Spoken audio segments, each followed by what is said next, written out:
Degree প্রথম বর্ষের প্রিয় শিক্ষার্থীরা, তো আজকে হচ্ছে তোমাদের রাষ্ট্রবিজ্ঞান প্রথম পত্র শর্ট সাজেশন নিয়ে হাজির হইলাম। তো এর আগে হচ্ছে তোমাদের যা যা সাজেশন হচ্ছে আমাদের এই পপুলার সাজেশন থেকে দেওয়া হয়েছে, প্রত্যেকটা সাবজেক্টে তোমরা শতভাগ কমন পাইছো, এটার প্রমাণ কিন্তু আমরা দিতে পারছি। পাশাপাশি বিগত সালে আমরা হচ্ছে এই সাজেশন থেকে যা যা দিছিলাম, তো প্রত্যেকটা পরীক্ষা কিন্তু শতভাগ কমন ছিল। তো আশা করি পরবর্তীতে তোমাদের হচ্ছে সামনে যে পরীক্ষাগুলো আছে এখানেও হচ্ছে শতভাগ কমন থাকবে ইনশাল্লাহ। তো তারই ধারাবাহিকতা হচ্ছে আজকে তোমাদের রাষ্ট্রবিজ্ঞান প্রথম পত্র সাজেশন দিয়ে দিব, একদম শর্ট সাজেশন। আর তোমরা ইতিমধ্যে সবাই জেনে গেছো যে বাংলাদেশের একমাত্র শর্ট সাজেশন হচ্ছে আমাদের এই সাজেশন। আর এখান থেকে শতভাগ কিন্তু কমনও থাকে। একদিকে হচ্ছে সকল সাজেশন থেকে শর্ট, আবার অন্যদিকে হচ্ছে সকল সাজেশন থেকে সবচেয়ে বেশি আমাদের এই সাজেশন থেকে কমন থাকে। তো আজকেও তোমাদের ক বিভাগের জন্য খুবই অল্প কিছু প্রশ্ন দিব, ৩০-৩২টা প্রশ্ন দিব। সর্বোচ্চ হচ্ছে ৩২টা প্রশ্ন থাকবে, এর ভিতর থেকে কমন থাকবে। তার মধ্য থেকে তোমাদের হচ্ছে এখানে দেখায় দিব যে কোনগুলো বেশি গুরুত্ব দিয়ে পড়তে হবে, মানে এখানে যারা যারা সবগুলো পড়বা, পাশাপাশি হচ্ছে কোন প্রশ্নগুলো হচ্ছে সবচেয়ে বেশি সময় দিবা, বা হচ্ছে যেগুলো হচ্ছে গুরুত্বপূর্ণ প্রশ্ন যেগুলো কোনোভাবে বাদ দেওয়া যাবে না। এমনিতে আমাদের সাজেশন শর্ট, তো এখানে বাদ দেওয়ার তো সুযোগ নাই। তারপরেও যেগুলো হচ্ছে বেশি গুরুত্ব দিয়ে দেখবে এগুলো হচ্ছে তোমাদের দেখায় দিব। তো দেখো, ১ নাম্বার যে প্রশ্নটা আছে এটা হচ্ছে অনেক বেশি গুরুত্বপূর্ণ। ঠিক আছে? ১ নাম্বার হচ্ছে 100% গুরুত্বপূর্ণ একটা প্রশ্ন। তারপর হচ্ছে ২ নাম্বারটাও দেখবা। তারপর হচ্ছে দেখো ১ এবং হচ্ছে ২ দুইটাই 100% গুরুত্ব সহকারে দেখার চেষ্টা করবা। তারপর হচ্ছে দেখো, তারপর হচ্ছে তোমরা হচ্ছে ৪ নাম্বার প্রশ্ন যেটা, এটা হচ্ছে দেখবা। ৪ নাম্বার যে প্রশ্নটা আছে, রাষ্ট্রীয় উপাদান কয়টি ও কি কি? এই প্রশ্নটা দেখবা। তারপর হচ্ছে দেখো, তারপর হচ্ছে আমি যেগুলো মার্ক করতেছি এগুলো হচ্ছে গুরুত্ব সহকারে দেখার চেষ্টা করবা। তো এইখান থেকে কিন্তু তোমাদের হচ্ছে কমন থাকবে। তো বিগত পরীক্ষায় তোমরা ইতিমধ্যে কমন পাইছো যে এই শর্ট সাজেশন থেকে শতভাগই কিন্তু খুব কমন ছিল। তো আশা করি যে এইবারও কমন থাকবে যদি সবকিছু ঠিকঠাক থাকে। তারপর হচ্ছে দেখো এখানে, তারপর দেখবা হচ্ছে ১০ নাম্বার। ঠিক আছে? তারপর হচ্ছে দেখবো হচ্ছে ১০ নাম্বার প্রশ্ন, যেটা হচ্ছে আইনের ২টি উৎসের নাম, বা হচ্ছে যদি লেখা থাকে যে আইনের উৎসের নামগুলো লিখো, তখন হচ্ছে এগুলো লিখে দিবা। যেগুন যদি ২টা উৎসের কথা বলে তাহলে এইখান থেকে যে কোনো ২টা উৎসের নাম তুমি লিখবা। প্রচলিত রীতিনীতি বা হচ্ছে ধর্ম বা বিজ্ঞানসম্মত আলোচনা বা বিচার বিভাগীয় রায় বা আইনসভা, এইখান থেকে যদি ২টা উৎসের কথা বলে তাহলে যে কোনো ২টা লিখে দিবা, সবগুলো লাগবে না। ঠিক আছে? আর যদি বলে যে আইনের উৎসগুলো লিখো তাহলে ২-৩টা যা পারো লিখে দিও, কোনো সমস্যা নেই। তারপর হচ্ছে দেখো, তারপর হচ্ছে দেখো যে ১২ নাম্বারটা দেখবা, ১২ নাম্বারটা দেখবা, তারপর হচ্ছে ১৩ নাম্বার প্রশ্নটা দেখবা। ঠিক আছে? ১২ এবং হচ্ছে ১৩, এই দুইটা প্রশ্ন হচ্ছে দেখবা, খুবই গুরুত্বপূর্ণ। তারপর হচ্ছে দেখো ১৪ নাম্বার, এটাও গুরুত্বপূর্ণ। ১৪-১৫, ঠিক আছে? ১২, ১৩ এবং ১৪-১৫ খুবই খুবই গুরুত্বপূর্ণ। তারপর হচ্ছে ১৬ দেখবা। দেখা যাচ্ছে এইখান থেকে বেশি প্রশ্ন আসার সম্ভাবনা থাকে। এই যে প্রশ্নগুলো হচ্ছে মার্ক করতেছি এগুলো থেকে হচ্ছে প্রশ্ন বেশি আসার সম্ভাবনা আছে। এর জন্য হচ্ছে এগুলো একটু গুরুত্ব সহকারে দেখবা সবাই। তারপর হচ্ছে দেখো, তারপর হচ্ছে প্লেটোর প্রতিষ্ঠিত বিদ্যাপীঠের নাম কি? ঠিক আছে? এটা হচ্ছে ১৮ নাম্বার যেটা, এটা হচ্ছে অনেক বেশি গুরুত্বপূর্ণ, ১০০% গুরুত্ব দিয়ে দেখবা। এটা আসার সম্ভাবনা হচ্ছে শতভাগ। তো দেখো এটা হচ্ছে প্লেটোর প্রতিষ্ঠিত বিদ্যাপীঠের নামটা কি? একাডেমি। আবার যদি এরকম থাকে যে একাডেমি কি, তাহলে বলবা যে প্লেটো কর্তৃক প্রতিষ্ঠিত শিক্ষা প্রতিষ্ঠানের নাম হলো একাডেমি। তো দুইটা প্রশ্ন কিন্তু সেম। ঠিক আছে? ১৮ এবং ১৯ দুইটা প্রশ্ন সেম। একটা পড়লেই তোমার দুইটা শেখা হয়ে যেতেছে। যে হচ্ছে ১৮ পারবে সে ১৯ পারবে, যে ১৯ পারবে সে ১৮ পারবে, একই কথা। ঘুরে ফিরে কিন্তু একই কথা। তো এইখান থেকে একটা প্রশ্ন আসার সম্ভাবনা সবচেয়ে বেশি। তারপর হচ্ছে দেখো ২১ নাম্বার, 100% গুরুত্ব দিয়ে দেখবা। ২১ নাম্বার প্রশ্ন যেটা, এটা হচ্ছে 100% গুরুত্ব দিয়ে দেখতে হবে তোমাদের। দ্য রিপাবলিক রচয়িতা কে? প্লেটো। ঠিক আছে? এটা আসার সম্ভাবনা সবচেয়ে বেশি। তারপর হচ্ছে এরিস্টটলের হচ্ছে প্রতিষ্ঠিত শিক্ষা প্রতিষ্ঠানের নামটা কি? এটাও দেখবা। ঠিক আছে? লাইসিয়াম। তারপর হচ্ছে দেখো,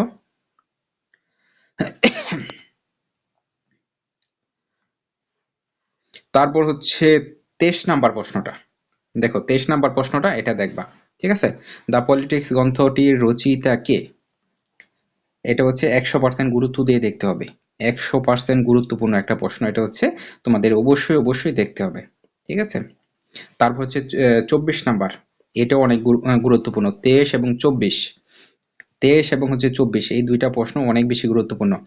আশা করি যে দুইটা থেকে একটা চলে আসবে তোমাদের পরীক্ষায়, দুইটা থেকে একটা চলে আসবে আশা করি, যে এই দুইটা থেকে একটা কমন তোমরা পাবে। আচ্ছা, তারপর দেখো 28 নাম্বার, রেনেসাঁ অর্থ কি? ঠিক আছে, রেনেসাঁ অর্থ কি, এবং হচ্ছে 27 নাম্বার, আধুনিক রাষ্ট্রচিন্তার জনক কে? ঠিক আছে, 27 এবং হচ্ছে 28, এই দুইটা প্রশ্ন ভালো করে দেখবা। ঠিক আছে, 27 এবং হচ্ছে 28, এই দুইটা প্রশ্ন ভালো করে দেখবা। তারপর হচ্ছে 30 নম্বর প্রশ্নটা দেখো, কখন গৌরবময় বিপ্লব হয়েছিল? 1688 সালে। ঠিক আছে, এই প্রশ্নটা ভালো করে দেখবা। তারপর হচ্ছে 32 নাম্বার, এই হচ্ছে তোমাদের ক বিভাগের প্রশ্ন। তো আশা করি এইখান থেকে কমন থাকবে। ঠিক আছে, এইখান থেকে তোমরা শতভাগ কমন পাবে ইনশাল্লাহ আশা করি। তো এগুলো হচ্ছে একটু ভালো করে দেখবা, এখানে যে 32টা প্রশ্ন আছে এগুলো হচ্ছে গুরুত্ব সহকারে দেখার চেষ্টা করবা। পাশাপাশি হচ্ছে যেগুলো মার্ক করছি এগুলো যাতে কোনোভাবে মিস না যায়, বা এগুলো হচ্ছে পরীক্ষার হলে গিয়ে যদি তোমরা ভুলে যাও, তো এই ধরনের কোনো সমস্যা যাতে না হয়, এই জন্য হচ্ছে আগে থেকে প্রিপারেশন নিবা। তো এই হচ্ছে আমাদের ক বিভাগের শর্ট সাজেশন। তারপর হচ্ছে খ বিভাগের প্রশ্ন দেখাই তোমাদের। তো খ বিভাগ হচ্ছে রাষ্ট্রবিজ্ঞানকে কেন বিজ্ঞান বলা হয়? 100% গুরুত্বপূর্ণ একটা প্রশ্ন। রাষ্ট্রবিজ্ঞানকে কেন বিজ্ঞান বলা হয়? 1 নম্বর প্রশ্নটা দেখবা। তারপর হচ্ছে দেখো, তারপর হচ্ছে 3 নম্বর প্রশ্নটা দেখো, রাষ্ট্রের সংজ্ঞা দাও, রাষ্ট্র ও সমাজের মধ্যে পার্থক্য কি? ঠিক আছে, তারপর হচ্ছে দেখো 4 নম্বর প্রশ্নটা, 4 নম্বর প্রশ্নটা দেখো, সেন্ট টমাস একুইনাসকে মধ্যযুগের এরিস্টটল বলা হয় কেন? তো এটা হচ্ছে দেখবা 4 নাম্বার, অনেক বেশি গুরুত্বপূর্ণ। তারপর হচ্ছে স্বাধীনতার সংজ্ঞা তো, স্বাধীনতা রক্ষা কবচগুলো কি? 6 নাম্বার। তারপর হচ্ছে 9 নাম্বার, জাতীয়তা কি, জাতীয়তাবাদের উপাদান সমূহ কি? তারপর হচ্ছে দেখো তারপর দেখবা হচ্ছে 12 নাম্বার প্রশ্নটা, এরিস্টটলের দাসতত্ত্ব কি, তার মধ্যে বিপ্লবের কারণ প্রতিকারের উপায় সমূহ আলোচনা করো। 12 নাম্বার প্রশ্নটা অনেক বেশি গুরুত্বপূর্ণ। ঠিক আছে, তারপর হচ্ছে দেখো, তারপর হচ্ছে এই 13 নাম্বার, রুশোকে কেন সর্বাত্মকবাদী দার্শনিক বলা হয়? ঠিক আছে, তো এই 13 নাম্বার প্রশ্নটা হচ্ছে দেখবা সবাই।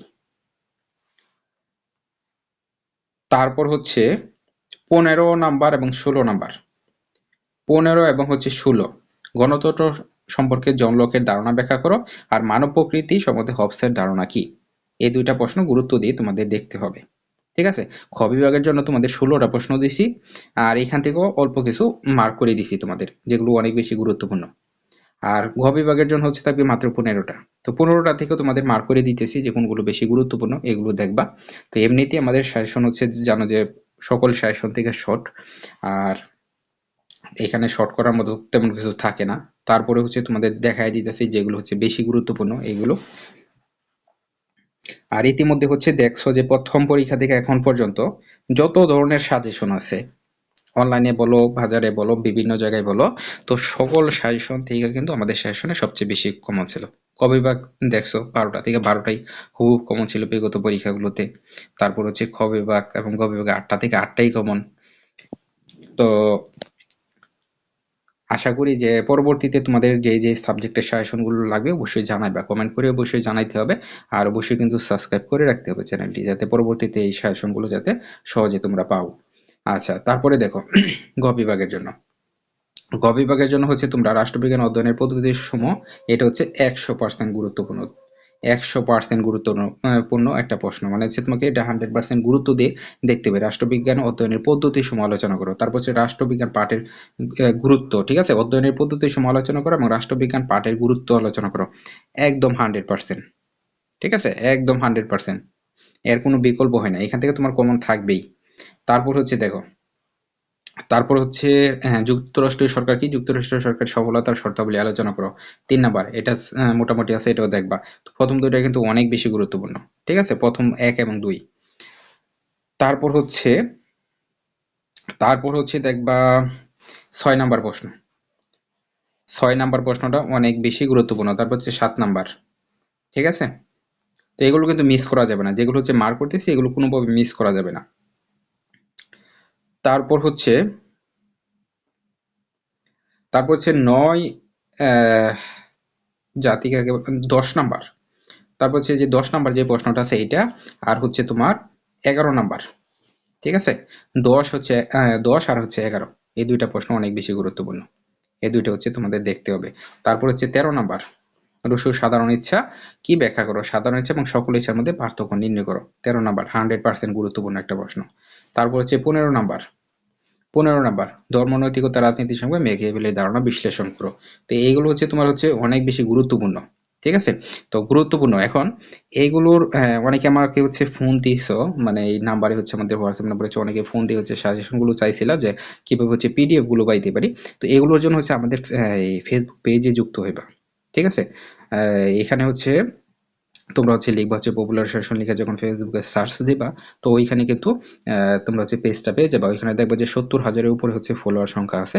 ওই পেজে যুক্ত হইবা, ওইখানে পেজের ইনবক্সে যোগাযোগ করে হচ্ছে তোমরা হচ্ছে পিডিএফ গুলো সংগ্রহ করতে পারো। আর ওইখানে পেজে হচ্ছে আমাদের এই হোয়াটসঅ্যাপ গ্রুপের লিঙ্কও দেওয়া থাকবে, লিঙ্ক। তো ওইখান থেকে হচ্ছে তোমরা গ্রুপে যুক্ত হইয়া এই পিডিএফ গুলো সংগ্রহ কিন্তু করে নিতে পারো। ঠিক আছে, তো এটার জন্য হচ্ছে আমাদের কি তোমাদের হচ্ছে কি করতে হবে, ধরো এই সাজেশনের হচ্ছে ফেসবুক পেজে যুক্ত হইতে হবে। ফেসবুকে গিয়ে সার্চ দিবা পপুলার সাজেশন লেখা, ওইখানে দেখবা যে 70,000 প্লাস এই ফলোয়ার সংখ্যা বা 71,000। তো ওইখানে দেখা ওই পেজে হচ্ছে একটু যোগাযোগ করবা, যোগাযোগ করে হচ্ছে পিডিএফ গুলো সংগ্রহ করতে পারবা, এই সাজেশনের পিডিএফ। আর যদি উত্তরগুলো দেওয়া হয় তাহলে ওইগুলো কিন্তু তোমরা পাইবা উত্তর সহকারে, এই প্রশ্নের উত্তর সহকারে কিন্তু পিডিএফ গুলো নিতে পারবা। তো এটার জন্য আমাদের পেজে অবশ্যই যুক্ত হয়ে যাও। তো যুক্ত হয়ে এগুলো হচ্ছে সংগ্রহ করে নিতে পারো। আর আর যে সাজেশনটা তোমাদের দিলাম, এটা হচ্ছে তোমরা ভালো করে পড়ো। আশা করি যে বিগত পরীক্ষার মতন এখানেও তোমরা শতভাগ কমন পাবে ইনশাআল্লাহ। তো আজকে এই পর্যন্তই। তো সবার শেষে বলবো যে পরবর্তীতে যার যে শর্ট সাজেশন লাগবে এটা অবশ্যই কমেন্টে জানাইতে হবে, কার কোন বিষয়ে শর্ট সাজেশন লাগবে। তো অবশ্যই কমেন্টে জানাও যে কার কোন বিষয়ে শর্ট সাজেশন লাগবে। আর হচ্ছে অবশ্যই চ্যানেলটি সাবস্ক্রাইব করে রাখতে হবে। ঠিক আছে, তো আজকে এই পর্যন্তই। সবাই ভালো থাকো, সুস্থ থাকো, আল্লাহ হাফেজ।